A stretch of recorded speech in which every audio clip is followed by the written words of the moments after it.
नमस्कार दोस्तों, आज की वीडियो में हम बात करेंगे आईसीआईसीआई लोम्बार्ड के अंदर मैटरनिटी क्लेम का प्रोसेस किस टाइप से किया जाता है। तो सबसे पहले हमें ये पता होना चाहिए कि हमारी पॉलिसी इंडिविजुअल पॉलिसी है या फिर कॉर्पोरेट पॉलिसी है। ज़्यादातर कॉर्पोरेट पॉलिसी के अंदर मैटरनिटी का जो क्लेम होता है वो कवर होता है। आपके पास अगर कोई इंडिविजुअल पॉलिसी यानी जो पॉलिसी आपने खुद से परचेस की है, उस पॉलिसी के अंदर आप लोगों ने मैटरनिटी से रिलेटेड प्लान लिया हुआ है, तो आपकी पॉलिसी के अंदर मैटरनिटी से रिलेटेड क्लेम पास होगा, अदरवाइज़ आपका क्लेम पास नहीं होगा।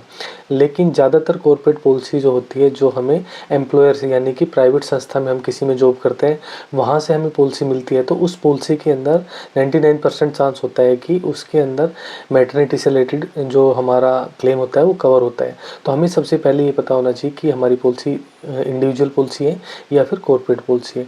कॉर्पोरेट पॉलिसी अगर है तो आप लोगों के पास जो डॉक्यूमेंट्स ट्रीटमेंट के टाइम पे होने चाहिए, उसके अंदर पेशेंट की आईडी, एक आधार कार्ड हो गया, पैन कार्ड हो गया, पॉलिसी के डॉक्यूमेंट्स यानी कि उनका जो हेल्थ कार्ड है वो चल जाएगा, पॉलिसी के डॉक्यूमेंट्स की सॉफ्ट कॉपी भी चल जाएगी। तो ये डॉक्यूमेंट्स आपको मोबाइल के अंदर रखने हैं, क्योंकि डिलीवरी का जो टाइम होता है उस टाइम इमरजेंसी में भी कई बार पेशेंट को एडमिट कराना पड़ जाता है, यानी कि रात में भी एडमिट कराना पड़ सकता है। तो उस कंडीशन में आप सॉफ्ट कॉपी अपने मोबाइल के अंदर रखें, सॉफ्ट कॉपी से भी आपका क्लेम आसानी से प्रोसेस हो जाएगा।